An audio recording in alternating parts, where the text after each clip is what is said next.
Let's start with this astounding presidential embrace of the ongoing American Revolution from Lexington and Concord to Seneca Falls, Selma, and Stonewall. The story of progress sought by those with little influence or power, by men and women who brought about change through quiet, personal acts of compassion and defiance wherever and whenever they could.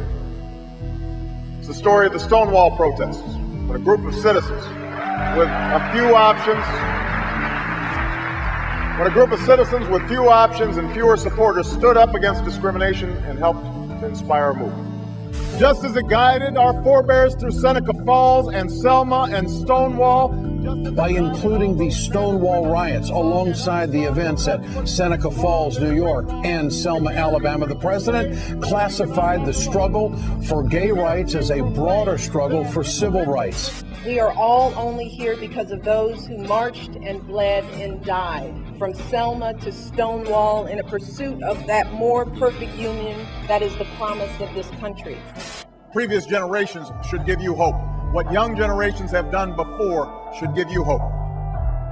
Young folks who marched and mobilized and stood up and sat in from Seneca Falls to Selma to Stonewall didn't just do it for themselves, they did it for other people. That's how we achieved women's rights.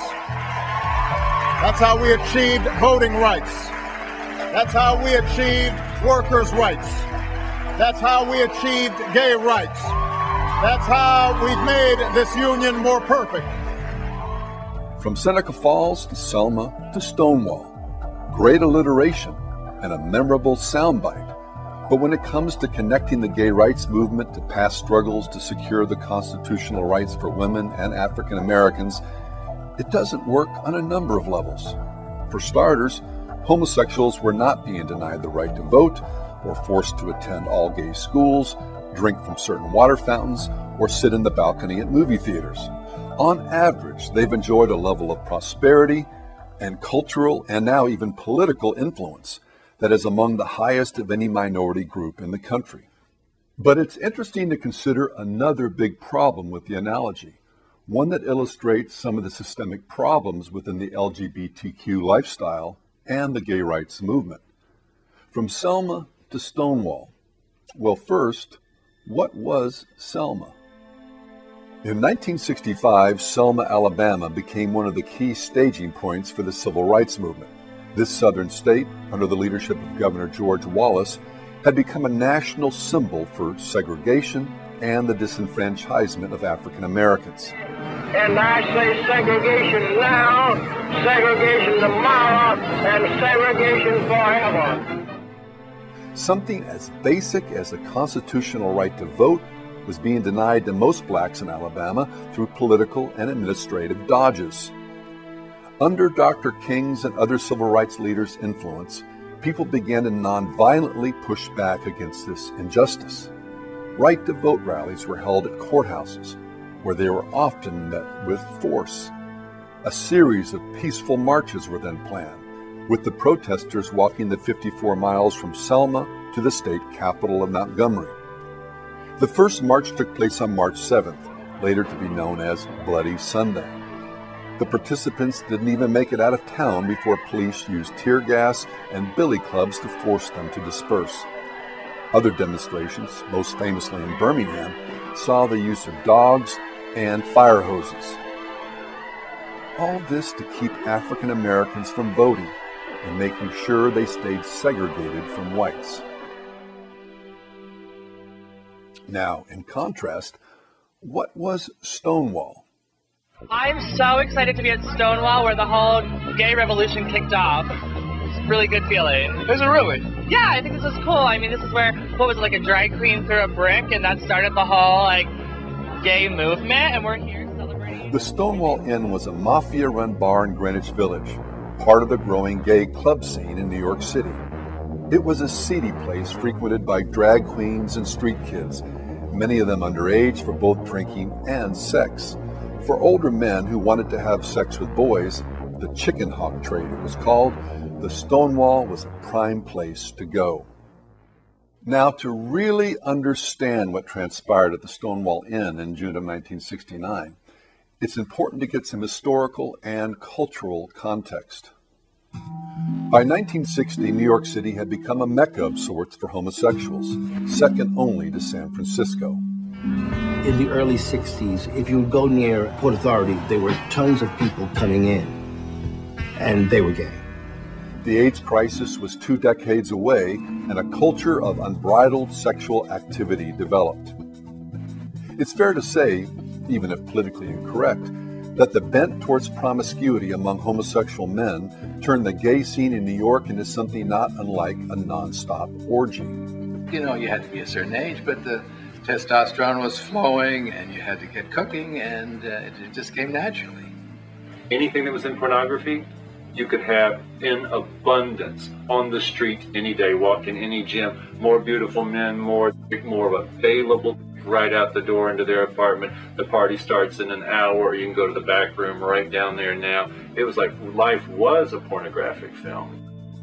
And a lot of the sex was happening outside the privacy of people's homes. Bathhouses, public bathrooms, dance clubs, the subway, trysts in Central Park or Fire Island, abandoned piers on the Hudson River, and truck trailers under the Miller Highway. All this not only ramped up the levels of sexual debauchery, it started to intrude into the public consciousness. Sections of New York became increasingly known for being sleazy and fostering other types of decadence, drug and alcohol abuse, prostitution, and statutory rape.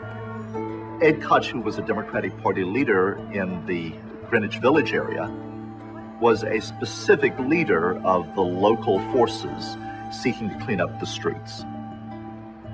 There were complaints from people who objected to the wrongful behavior of some gays who would have sex on the street.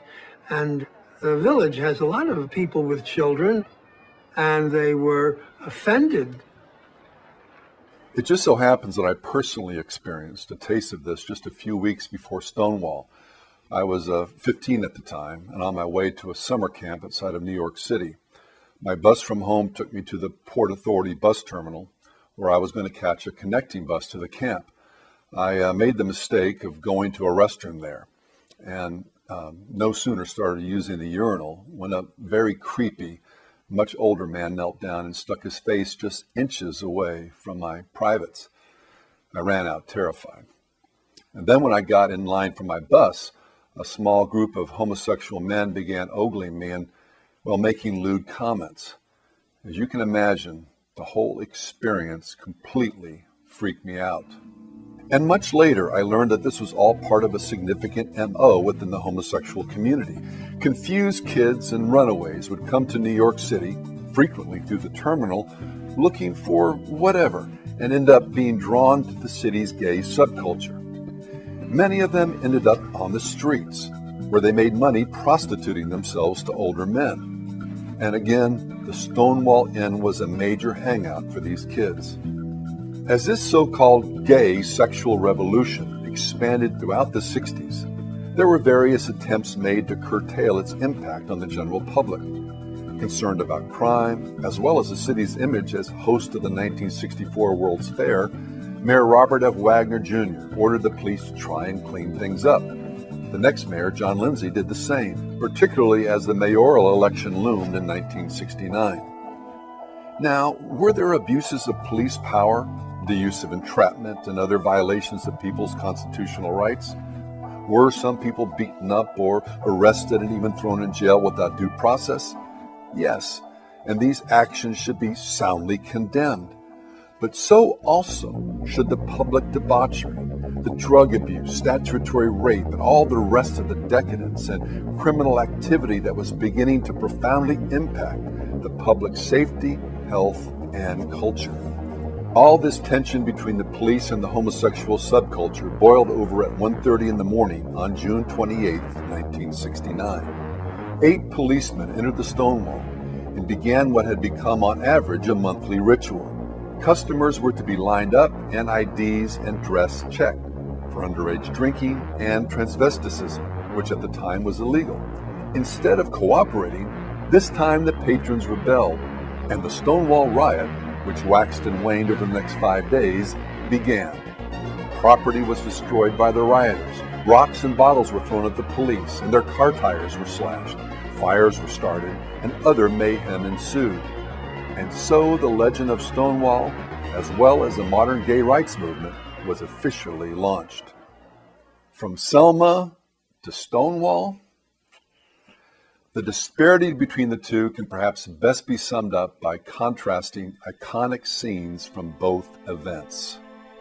In Alabama, the police using clubs, gas, dogs, horses, and fire hoses against non-violent protesters in an effort to make them disperse. And who were these peaceable demonstrators? Mostly Christian ministers and their parishioners, salt-of-the-earth types, people who believed in the biblical standards of hard work, honesty, marriage, sex, and family. And their cause, the right to an equal education. To sit wherever they wanted to on a bus or in a movie theater if they bought the same ticket as a white person. And the right to vote. And Stonewall? Those mesh garbage cans being lit up on fire and being thrown at the police. Tires were slashed on police cars. And it just went on all night long. Cops got hurt. It must have been terrifying for them. I hope it was. The police defending themselves and the community against violent protesters, also in an effort to make them disperse. And who were the rioters? Well, in the words of the producers of Stonewall Uprising, a pro-gay rights film that deliberately sought to connect the riots to the civil rights movement, the rioters were street kids, prostitutes, bar flies, and we're like, wow, and their cause? That's difficult to comprehensively define.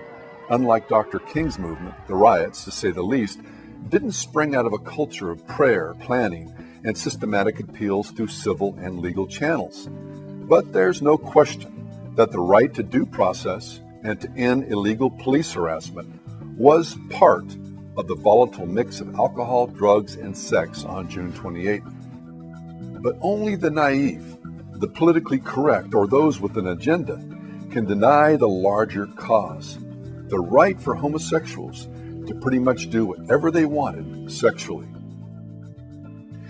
History is being manipulated here in pretty profound ways. Bad analogies are being drawn left and right between miscegenation laws and efforts to restrict the definition of marriage to being between a man and a woman. Biblical admonitions concerning gay sex to kosher food laws. The LGBTQ platform and the civil rights movement. On and on it goes. Stonewall wasn't any Selma, and gay is not the new black.